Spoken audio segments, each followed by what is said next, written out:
یا ان کو بھی اس پہ اکاؤنٹیبل رکھیں، وہ ڈبل کلپریٹ ہے اس کیس کے اندر۔ سیاسی معاملہ ہے اور انتہائی پرسنل لیول کا معاملہ ہے، یہ کس طرح کی ایگزامپل سیٹ کرے گا فیوچر میں پاکستان کی سیاست کو لے کے۔ ایک ادارہ جو آپ کے اس سیاسی کیوس کے اندر، اس سیاسی ہبڑ دبڑ کے اندر اپنی آزادی کے لیے لڑ رہا ہے، میرا خیال ہے وہ ہے آپ کی۔ السلام علیکم، میں ہوں ادا ہاشمی، آپ مجھے میرے فیس بک اور یوٹیوب چینل کے اوپر دیکھ رہے ہیں۔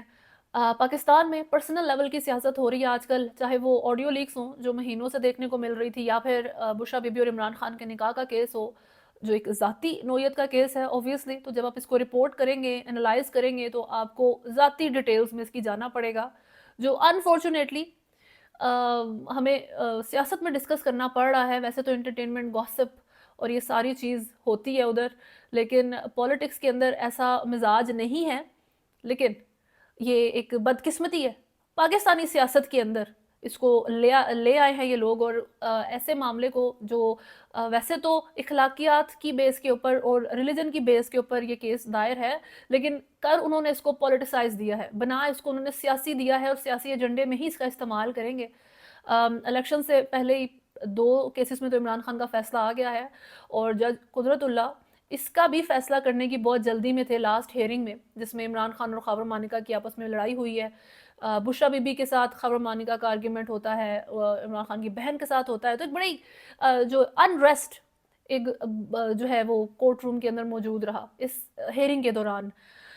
اس میں 1-2 باتیں ہیں جو ضروری ہیں میرا خیال ہے، اور وہ ایک تو ہے خاور مانیکا خود، کہ جس وقت یہ چیزیں ہوئی تھیں، جب نکاح ہوا تھا، تو 6 مہینے تک عمران خان اس ٹائم پرائم منسٹر نہیں بنے تھے۔ تو اگر آپ وہ پرائم منسٹر بننے کے بعد کہیں کہ جی میرے پر پریشر بہت تھا، تو سینس بنتی ہے کہ چلیں بات تو ٹھیک ہے، لیکن جتنا وہ رسپیکٹفل اور غیرت کے نام پر بات کر رہے ہیں، تو آئی تھنک کہ یا تو وہ مار دیتے یا مر جاتے والی پالیسی اپنا لیتے بہتر تھا، بجائے اس کے چپ بھی نہیں رہے وہ، بلکہ انہوں نے اچھا خاصا ان لگژریز کو انجوائے کیا جو ان کی وائف کی وجہ سے ان کو مل رہی تھی، کیونکہ وہ فرسٹ لیڈی تھی۔ اس کے بعد جو 6 مہینے کے پیریڈ میں جب وہ عمران خان پرائم منسٹر نہیں تھے، اس میں وہ بہت کچھ کر سکتے تھے، اس میں وہ اپوزیشن کے پاس چلے جاتے، جی بڑا فائدہ ہو سکتا تھا آپ کا۔ اپوزیشن تو اس وقت پوائنٹس ڈھونڈ رہی تھی عمران خان کے خلاف، ٹھیک ہے، کیونکہ عمران خان ایک اسٹرانگ کنٹینڈر کے طور پہ الیکشنز میں جا رہے تھے 2018 کے، بٹ نہیں، انہوں نے تب بھی نہیں سوچا، تب بھی ان کو کچھ انسینٹو نظر آ رہا ہوگا اس کے اندر۔ تو آئی ہوپ جو جج ہیں اس کیس کے، وہ صرف عمران خان اور بشرا بی بی کے اوپر اس کیس کو فوکس نہ کریں، کیونکہ اوبویسلی جو ہیئرنگ آنی ہے زیادہ چانسز یہی ہیں کہ وہ عمران خان کے خلاف ہی آئے گی۔ خاور مانیکا کو اس میں جو ہے وہ کلپریٹ، یا ان کو بھی اس میں اکاؤنٹیبل رکھیں، وہ ڈبل کلپریٹ ہے اس کیس کے اندر۔ اٹس ناٹ اباؤٹ کہ جی عمران خان کے حق میں بات ہو یا عمران خان ہی ٹھیک ہے، ایسا کچھ بھی نہیں ہے۔ آئی وش اس کیس میں جو معاملات ہیں عمران خان اور بشرا بی بی کے، یہ اتنی ریلیجن کے لحاظ سے، کیونکہ پاکستان کے اندر آپ کا یہ اسلامک ریپبلک ہے، جس وقت یہ انہوں نے کیا تھا نکاح، اسی وقت آئی وش اس کے اوپر بات کی ہوتی، آئی وش اسی وقت اس کو ٹیکل کیا ہوتا۔ جو بڑے سارے لوگ تھے جن کو اس بارے میں آلریڈی پتا تھا، لیکن تب سنس ان کے سیاسی مفاد میں اس کو اٹھانا نہیں تھا، تو انہوں نے اس کو بادر ہی نہیں کیا، انہیں مسئلہ لگا ہی نہیں۔ دیر کر دی، اور دیر کرنے کے بعد اس کی کافی زیادہ جو ہے وہ کریڈیبلٹی لوگوں کو اب کم لگ رہی ہے، کیونکہ اب اپنے سیاسی طور پہ اس کو یوز کر رہے ہیں۔ سب کو پتہ ہے کہ اس کا آپ کو کوئی مذہبی لحاظ سے آپ کوئی دل پہ درد لے کر نہیں بیٹھے ہوئے ہیں، اور خاص طور پر خاور مانیکا صاحب جو اچھا خاصا انجوائے کر چکے ہیں سارے پیریڈ کو، نہ 6 مہینے کا وہ ٹائم پیریڈ انہوں نے استعمال کیا جب عمران خان پرائم منسٹر نہیں تھے، اور نہ ہی تب انہوں نے استعمال کیا جب وہ پرائم منسٹر تھے کہ تب گولی کھا لیتے، لیکن ایسی زندگی نہ گزار دے جو وہ اب بتا رہے ہیں کہ میں نے گزاری ہے۔ 6 مہینے جب ان کی شادی نہیں ہوئی تھی، جب ان کی پرائم منسٹرشپ نہیں ہوئی تھی عمران خان صاحب کی، تو تب ان کا ایک خاور مانیکا سے کویشچن ہے کہ تب کس کا پریشر تھا ان کے اوپر۔ تو یہ سیاسی معاملہ ہے اور انتہائی پرسنل لیول کا معاملہ ہے، یہ کس طرح کی ایگزامپل سیٹ کرے گا فیوچر میں پاکستان کی سیاست کو لے کے۔ ابھی تو آپ کو شاید اتنا فیل نہیں ہو رہا، لیکن بعد میں فیل ہوگا۔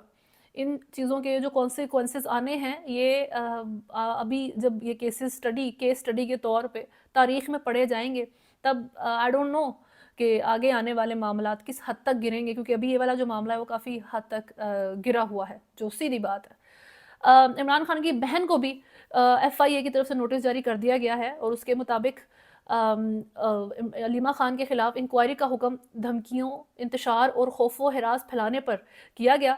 एफआईए ने हदायत की है कि अलीमा खान 3 फरवरी सुबह 11 बजे FIA cyber crime reporting centre में पेश हों और वजाहत दें। अगर वो नहीं आएंगी, अगर वो अदम पेशी में उनकी ये तसव्वुर किया जाएगा कि उनके पास अपने हक में कहने के लिए कुछ है नहीं, फिर उसके अकॉर्डिंग फर्दर प्रोसीडिंग की जाएगी। एक तो ये चीज़ है। पाकिस्तान में एक और तरफ बहुत बड़ी डेवलपमेंट हो रही है। एक मेरा मेरा ख्याल है, वैसे तो कह रहे हैं कि जी मुल्क में इनकलाब आ रहा है, इनकलाबी सूरत हाल है। इमरान खान तो बहुत वक्त से आज़ादी मांग रहे हैं इस गुलामी से, और मुल्क को आज़ाद करवाने की वो बातें करते हैं। लेकिन एक इदारा जो आपके इस सियासी केओस के अंदर, इस सियासी हब्बड़ दब्बड़ के अंदर अपनी आज़ादी के लिए लड़ रहा है, मेरा ख्याल है वो है आपकी जुडिशरी। जब पाकिस्तान के अंदर कोई भी उल्टे सीधे मामलात करने होते हैं आपने, जब यहाँ पर शेडी काम होना होता है ना, शेडी मतलब जैसे कोई ऐसा काम जो लॉ के अकॉर्डिंग नहीं है, कॉन्स्टिट्यूशन के अकॉर्डिंग नहीं है, तो आप उस एक इदारे के तरफ जाते हैं जो एक्चुअली में लॉ के ऊपर ही बेस्ड है, और वो है आपकी जुडिशरी। तो उस सारी चीज़ में इस वक्त बैक टू बैक बहुत से जजेस के इस्तीफ़े आए हैं। सुप्रीम कोर्ट के जजेस के आए हैं, मज़ाहिर अली नकवी का आता है, एजाजुल एहसन का आता है, और उसके बाद अभी जस्टिस शाहिद जमील ख़ान इस्तीफ़ा देते हैं, जो वैसे तो 2019 में रिटायर हो रहे थे, और अभी उन्होंने कहा है, लाहौर हाई कोर्ट के जज हैं, अभी उनका ये कहना था कि पर्सनल रीज़न्स हैं जिसकी वजह से मैं ये इस्तीफ़ा दे रहा हूँ। वो पर्सनल रीज़न्स उन्होंने वैसे क्लियरली तो नहीं बताए, लेकिन एक क्रिप्टिक मैसेज के तौर पे उन्होंने वो अच्छे तरीके से उसका जिक्र कर दिया है। जैसे एक साइफर होता है, तो हमें एक साइफर की तरह ही एक रेजिग्नेशन मिलता है, क्योंकि एक साइफर भी एक कोडेड लैंग्वेज के अंदर लिखा हुआ एक स्टेट का दूसरी स्टेट को लेटर होता है। जज साहब ने भी इसी तरह का एक इस्तीफ़ा लिखा है जिसमें एक क्रिप्टिक मैसेज मौजूद है, और वो एक इलामा इकबाल का शेर है। बेसिकली उस शेर की जो मेरा ख्याल है मफ़हूम बनता है, वो आज़ादी से मुतल्लिक है और ग़ुलामी से मुतल्लिक है।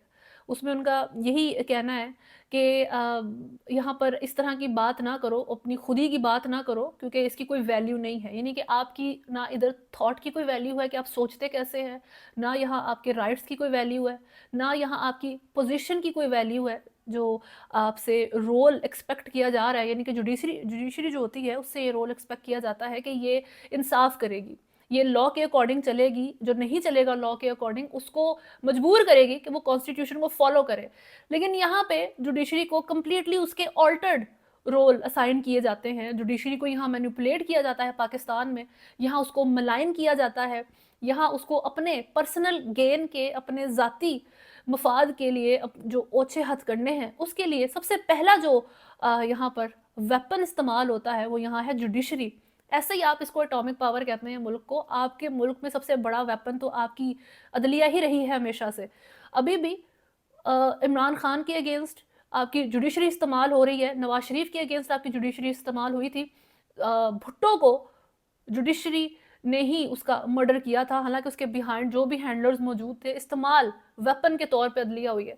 ये बिहाइंड द सीन्स बड़े सटल, बड़े एक अनफेल्ट से तरीके से जो आपके जुडिशरी के मामलात इस वक्त चल रहे हैं कि मुल्क में सियासी लिहाज से बहरान है तो रेवोल्यूशन लानी चाहिए, इस इदारे को बेहतर करें, आर्मी के इदारे को बेहतर करें। जो आपकी अदलिया है वो भी इस वक्त जो है मेरा ख्याल है विस्पर कर रही है आपके साथ कि इसको बेहतर करें। ये जजेस के जो रेजिग्नेशन है और जजेस के अंदर एक रिवोल्ट की सेंस मौजूद अब नज़र आ रही है। फाइनली आई एम ग्लैड कि ये चीज़ उनके अंदर आए। कब तक आप इतने इम्पॉर्टेंट, इतने प्रेस्टिजियस इदारे को इतने गलत कामों के लिए इस्तेमाल करते रहेंगे? और इन जजेस का जो रेजिग्नेशन है वो इस चीज़ की मेरा ख्याल है आपको निशानदेही करता है। और जो जजेस इसके अंदर, बहुत सारे ऐसे जजेस हैं जो अभी अपनी जॉब्स के ऊपर, अपनी पोजीशंस के ऊपर मौजूद हैं, लेकिन स्टिल उनके अंदर रेजिस्टेंस मौजूद है उन ऑर्डर्स के अगेंस्ट जो उनको आते हैं, क्योंकि वो ऑर्डर्स लॉ और कॉन्स्टिट्यूशन को फॉलो नहीं करते। और बहुत सारे ऐसे जजेस भी हैं जो कि मौलवी मुश्ताक जैसे हैं।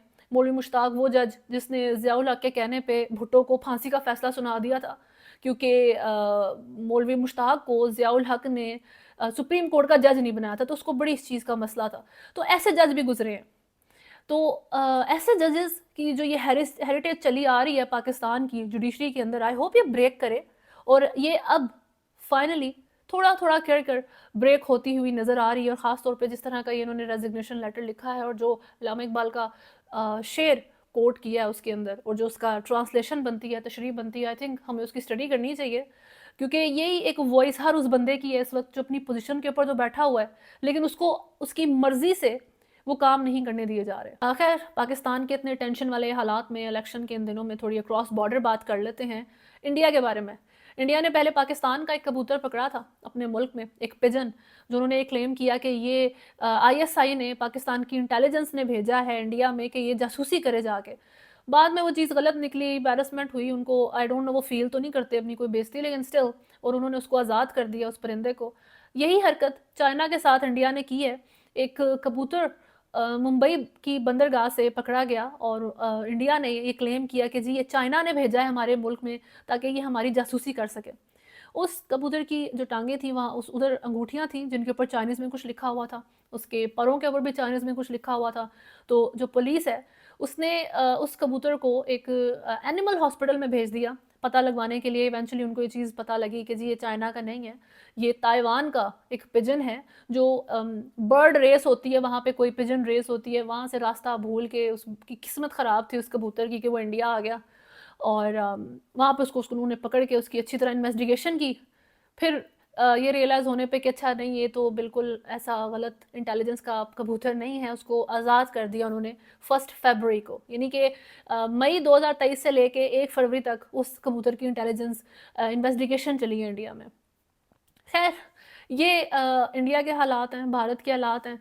अपना एक ही बॉर्डर लगता है साथ, और दोनों ही मुल्कों में वैसे परेशानियों की कोई कमी नहीं है, ड्रॉबैक्स की कोई कमी नहीं है, लेकिन स्टिल उन सारी चीज़ों के लिहाज से इंडिया पाकिस्तान से कई बेहतर परफॉर्म करता है बहुत सारे एस्पेक्ट्स में। अभी तक के लिए न्यूज़ में इतना ही है। अगर आपने चैनल को फॉलो नहीं किया हुआ तो सब्सक्राइब करें, वीडियो को लाइक एंड शेयर ज़रूर करें। अल्लाह हाफ़िज़।